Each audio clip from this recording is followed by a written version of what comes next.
Hello and welcome to the right hand. This is the Facing Your Fear series. This is the second chapter, second episode in the Facing Your Fear series that we have about starting your own law firm, going out on your own.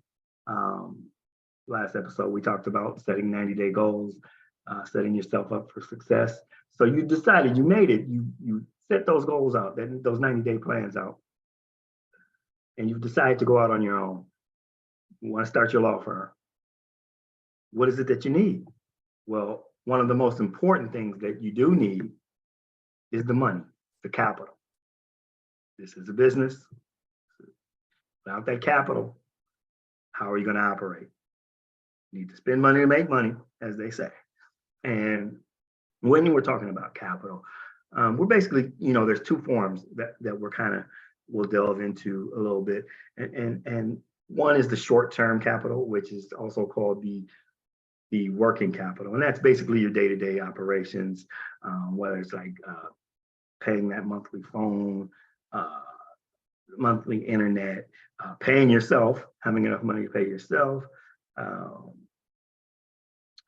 you know, paying for filings, whatever it may be, anything that kind of deals with that day-to-day of operations. You need that short-term or working capital. The second type of capital you're going to need is the long-term capital, and that is usually used with, paying for capital assets, furnitures, fixtures, computers, office equipment, like legal software. You may need to set aside a big chunk for rent. Well, if you're using a temporary space of Regis or something like that, just depending on how and where you start out. The short-term capital usually is partner capital, your capital. Maybe it's money you saved up in your savings. Maybe it's you just had a client, you just closed a case, and you get a chunk of money, and that's what you use for your day-to-day. The long-term usually comes from, bank or borrowing, leasing equipment, office equipment, just depending how big your office is, printer, fax, like the Canons, the Xeroxes, things such as that. And you can also get that through legal funding. There are institutions who basically provide legal funding for practices, and how they give you the money, how they loan you the money, just depends on your practice. And they know they deal with exclusively law firms, and they base the money that they loan you on your practice and the type of practices and how that money and the billing cycles and things that come in. The amount of capital that you need is dependent, and that all is dependent on the type of practice that you have, and it depends on your billing and collection cycles. For example, someone who's in family law or hopefully criminal law, you get a retainer up front before you start. And so you have that chunk of money to start. Someone who may be doing more plaintiff type work, where it's more contingent, more fee work, obviously the money comes in a little bit different. And so you have to plan differently for that. Also, at whether it's you starting out on your own or you're growing and you're adding on team members. This all depends on that type of working capital and how that works and is used. One thing that you need to do is to calculate exactly how much and what type of funding that you need. Setting goals, 90-day, as we talked about in the last episode, the 90-day program, short-term versus long-term goal. And with that, you can kind of plan out and see and budget out and forecast what that type of capital would actually look like. And with that, you have 90 days versus 180 days, 180 days versus 1 year. 2 years versus 2 to 5 years. How much do you have in your savings? All of this is taken into consideration when you're trying to figure out the capital and the funding and exactly how you're going to fund that business. Are you going to rely on the existing clients and forecast that those clients are going to stay? Do you know that maybe a case or a service with a client that you're currently servicing is going to end and that money's going to run out, in 3 months? That's going to be wrapped up and you're no longer going to have that incoming money. Maybe your family will lose family law again.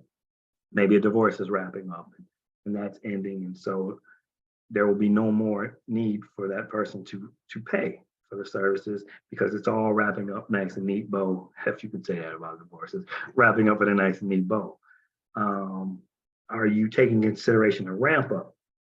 Are you jumping right into an office, a temporary workspace, a leased office, or are you going to ramp up from home? Do you start from your office, your home office, your garage, your basement? How does that look? How does that transition out into starting from home and then transitioning into a temporary workspace maybe, and then transitioning again into a permanent office as your team grows, as your business grows?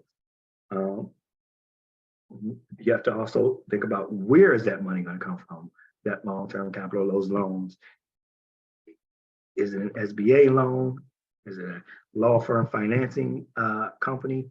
As I said before, is it a business line of credit where maybe, hey, I've been approved for $100,000 worth of business credit, but I'm actually only going to need 30. So that's a little bit different than, you use on an as needed basis than basically receiving a chunk of money, the $100,000, and paying interest on that entire amount, the $100,000. Or do you use that business line of credit as far as like using it's like a credit card where you may be approved for $100,000, but I may only need to use 30. So therefore, that interest that I'm paying is only on that 30. And those are the things that you have to think long and hard about. And hopefully you did it before in that 90-day plan, in that year plan, in setting out your goals. Why it's important to have the capital and why you should stay above what it's hard. I mean, you can't control whether you stay above water. Why it's good to plan out and properly budget, because capital improves the cash flow. It allows you to have things to pay for, whether it's your website, whether it's your marketing, your advertising, client portals, platforms, management systems, things like that. You can, with that, you improve the client experience. Obviously, the better the client experience, the more clients come in, more capital you gain. It also improves your ability to grow. When you can add on team members, you can add top team members, you can pay market rates and not be one of those firms who, hey, we need somebody, but we really can't pay market rate. So instead of paying your assistant $24 an hour, you're paying them 15. And that assistant comes in and after 3 months, she realizes or he realizes that, hey, the law firm down the street is paying 24, I'm going to leave. So every 3, 5, 6, 7 months, you're constantly replacing. It costs more to replace a person constantly than it does to pay a market rate and to keep that and to make sure that you have that person with you as the firm grows. So, a lot of things are important when you're starting a firm, but hey, none of it works unless you have the capital to make it work. All right. Thank you very much. Talk to you next time on The Right Hand.